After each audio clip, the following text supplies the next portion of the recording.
Hey everyone, hi, welcome back to my channel. Today I am going to be reviewing The Fraud by Zadie Smith. This book I actually received for Christmas and I just finished reading a couple of days ago, and I wanted to discuss it with y'all today. So if you are new to my channel, then hi, welcome. I'm so glad you're here. I'm glad y'all are here, by the way, and everybody, whether you're new or not. And I really love talking about books and reading, and today, this video is very emblematic of what you'll find on my channel. Single book reviews, wrap-ups, I talk about a bunch of different stuff, and my reading really is widespread. I read from manga to children's books to literary fiction, historical fiction, nonfiction, all that kind of stuff. So if you like the vibe, I would encourage you to subscribe and stick around. Without any further rambling on, let's go ahead and get into the meat of this video. Zadie Smith is a writer that is most known for her book White Teeth, which is a maximalist work. I have not read it myself, and I would like to, actually. That she wrote White Teeth when she was still in the cot, a mere child, a babe. She was just a young inspirational writer, not inspirational in her writing, but just the fact that she had achieved so much success so young. She really has stood out in the literary world, at least in my mind, for that. So The Fraud came out, and my husband got this for me because it was reviewed really well on a radio program that he listens to. My husband doesn't watch any booktube or anything like that, so he really purchased this blind, essentially. And The Fraud, in The Fraud, we are in Victorian times. I did have to refresh myself as to the Victorian time period. Queen Victoria reigned in England from 1837 to 1901, and there was a lot of creativity that came out of that period, a lot of not industrialization, but a lot of moving our thought forward during that time. It was a very exciting time period. So The Fraud is set during Victorian times, and we're mostly following a woman named Eliza Touchet. Now, Eliza, for circumstances that I believe that you should find out for yourself, Eliza ends up with the Ainsworth family. Mr. Ainsworth is a cousin of hers. He is a writer, a very prolific writer. And his wife, she moves in with him and his wife, and it's an odd group. It's an odd little bunch. There's some odd, interesting, weird relationships, which actually was a fascinating part of this book. Eliza Touchet has a very interesting relationship with both Mrs. Ainsworth and William, the man of the household, William Ainsworth. And in terms of time, which is actually something I quite enjoyed about this, time is very malleable in this book. It flows in and out of Eliza's life. Sometimes you see her when she is younger, like in her early 20s, and sometimes we see her when she's in her 50s. And so because it has this very, fluid sense of time in the book, which I actually thought Zadie Smith handled well, because it has a fluid sense of time, we know from at the very onset that there is a new Mrs. Ainsworth in the house. And so you have the former Mrs. Ainsworth, the younger, newer, less educated Mrs. Ainsworth, which plays into the novel, and the William Ainsworth, the prolific and full of himself author, and then Mrs. Touchet. So those are kind of our four main characters. And in this novel, I really feel like it started off as we were following the main character, Eliza, and the way that she is knowing herself, moving through the world, and understanding who she is as a woman. Not quite like the woman of the household, because she's not, but is almost someone who plays second fiddle to both Mrs. Ainsworth and Mr. Ainsworth. And so as we're going along, the main storyline is when she's a little bit older. the young Mrs. Ainsworth starts to become really involved with a criminal court case that's happening right then and there.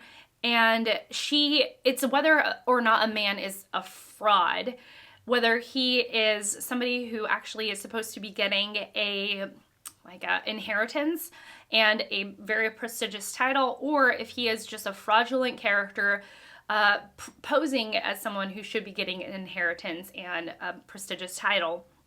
And so it's very complex in that as I start following the case. And that was actually something that, quite worked for me. I was quite invested in Eliza's character. There was enough mystery surrounding as to who she was and her past that it kept me engaged in wanting to read.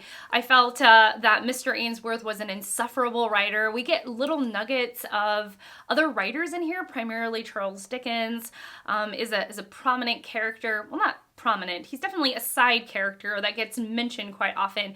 We see him throughout the novel, and I really quite like that. However, in terms of, I'm not going to spoil anything, but if you're like, I want no spoilers at all, I don't think in my heart this is a spoiler. I'm going to talk about it in terms of structure rather than spoiler. But if you're like, I don't even want to know structurally how this is going, and I just want to hear your final thoughts, then I'll leave a timestamp, jumping to that. But I will say, in terms of structure, what happens is that about the 2/3 mark, we get introduced to another character, and Zadie Smith decides to go on a total divergence down that character's backstory. And the backstory was interesting. Don't get me wrong. It was an interesting backstory. But for about 100 or more pages, Zadie Smith talks and develops and is in this other character's backstory for quite a long time. I mean, 100 pages is a lot. And we are primarily, if only, focused on this other character's backstory. And then we get caught up to the final Eliza storyline and what ends up happening. And then she wraps up the novel and we are good to go. So here's my biggest beef about this. I was engaged with Eliza, and then all of a sudden we get this other person for whom we aren't really introduced to at the beginning of the novel. I have no stake in his story. I'm not invested with him as a character. And to me, Zadie Smith really had a misstep there. I don't understand how editors didn't catch this misstep. But for her to decide that she has enough credit with her reader that she can take a total divergence for over 100 pages to some other character and get me invested in his story, that is, when I'm more than halfway through the novel, was egregious to me. It was not okay. And the thing is that the story was entertaining, but I was like, I don't understand why you didn't integrate this earlier on in the story. I don't understand why we weren't maybe getting both the perspectives, or that you were getting me invested in this other character earlier on. It was like all of a sudden we are getting all about his past and what made him as a person. And I mean, we go pretty far into his past. And I just didn't care. And at the end of those over 100 pages, we get back to our final story. It wraps up rather quickly, and there is even a chapter which I despise. I despise this, but Zadie Smith was just like, oh, and just in case you didn't get the point of the two characters and how they come together, let me just write a chapter to tell you what this is all about. And I was like, girl, I know what you are doing. Why are you deciding to point it out to me in a very, if you didn't get the message of this book, here's a very heavy-handed way of telling you exactly what I meant to do in this story, as if I couldn't figure it out for myself. And to be honest, I don't think she even did a good job telling me the point of her own story, because I feel like if she left out that point, there would have been more nuances and more parallels that the reader could have drawn between this character that we get developed for over 100 pages after the 2/3 point of the novel, and Eliza, our main character. And I feel like we would have gotten more just pulling from what we know as readers, and as smart as we are as readers, or at least I would have, because I was pulling things that she didn't even mention in her like very heavy-handed, messagey wrap-up. Calm down, Shelley. But then she's like, and then here is the end, and it like fizzles out. So this is one of those books where like the first half is definitely stronger than the second half. Zadie Smith definitely misjudged the credit that she had with her readers, and ultimately I felt like I was frustrated with this book because I think that so much of this could have been fixed. So much of this could have been better if an editor had integrated both storylines from the beginning. If an editor had been like, no, maybe you don't want to talk 100 pages, talk into like 100 pages later, we go on a 100-page tangent about this other character. Your readers won't like that if it was less than that, or if it was just 100 pages less. Like if it was just like, oh, we have Eliza for 100 pages, this other character for 100 pages, we integrate them for the last 50 to 100 pages, like it's an integrated storyline, and then we wrap up the novel.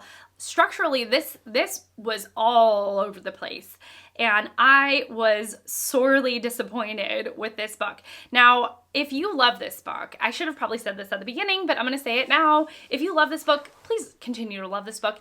And a very weird thing has happened. A very strange thing has happened. It has not put me off to Zadie Smith's writing. Is that not crazy? I know I'm ranting and raving about this, but I am not put off by her writing. I actually think that she is a very, very good writer. She writes, like, her sentences are really snappy. She has really clear writing. Like, I was able to just read seamlessly. I didn't have to, like, go back and be like, what is she trying to say? And puzzle it out or anything like that. I think that she is a naturally very talented writer. The stories that she told were really good. If she would have started off with the character that she ends up going kind of on left, like taking a left turn with, if she started off with that character, I think I would have been invested with him more. It was just the fact that she did that misstep. Like I was like, why are we talking about him right now? So I actually think she's a really, really good writer. And I think that she is a very talented writer. I just think that I'm going to be very choosy as to what Zadie Smith book I'm going to read next. If anything, I'm going to read her Pièce de Résistance, like her big masterpiece, White Teeth, if I read anything else by her, because I think that because that book is so hailed, it might actually be a better version or a better book than this one here. I think I'm just postulating here, but I think that she's such a famous and such a famous and well-established writer at this point that editors don't want to go in and heavily like change what she's doing to like keep the Zadie Smithiness in the novel. But I think that actually to make her writing better, and because she's so famous, like she should have tester readers out there. She should have people that are like really trying to integrate, like, just make sure that she is not doing egregious missteps as I feel like she did in this novel. So my final thoughts are, I think Zadie Smith is a really good writer. I think that she is a talented writer. I don't think that this is a good book at all. I just really don't. I think that she is also able to make the Victorian time period integrate with a scenario, a message, an idea that is very of the times now. It's a very modern topic that she's actually touching on, even though it's a historical fiction novel. In a lot of ways, it's almost like Booth by Karen Joy Fowler. I just think that Karen Joy Fowler did it so much better with Booth. And I think Zadie Smith, in a lot of ways, was trying to do something similar, take something that is so topical, so of the moment, so modern, so right now, and integrate it or put that concept, idea, theme into a Victorian novel, right? But I just don't think it worked. Ultimately, not because I actually quite liked the modernness, the modern feeling, and the modern messaging of this novel. I just think that ultimately the book itself didn't quite come together as a cohesive and integrated reading experience wherein I was involved and excited and rooting for each character. So that being said, you know, it was just an odd start to the year. This is one of the first books I've read this year since we're, you know, barely halfway through the month, or at the halfway point in the month. And it was just something else. So that's it. I'm gonna leave this review off here. Have you read it? What did you think? Again, if you love this novel, I'm not taking that away from you at all. I want you to continue loving this novel. I'm so glad that it worked better for you than it did for me. And maybe if you can articulate in a comment why you love this novel or why you love Zadie Smith's writing, I would love to hear that. So without any further, you know, rambling on, we're not jumping into the meat of the video. We're signing off. So thank you so much for watching. Thank you so much for being here and spending this time with me. I decidedly appreciate it. Oh my goodness, words are hard today. And I will see you all in my next one. Bye.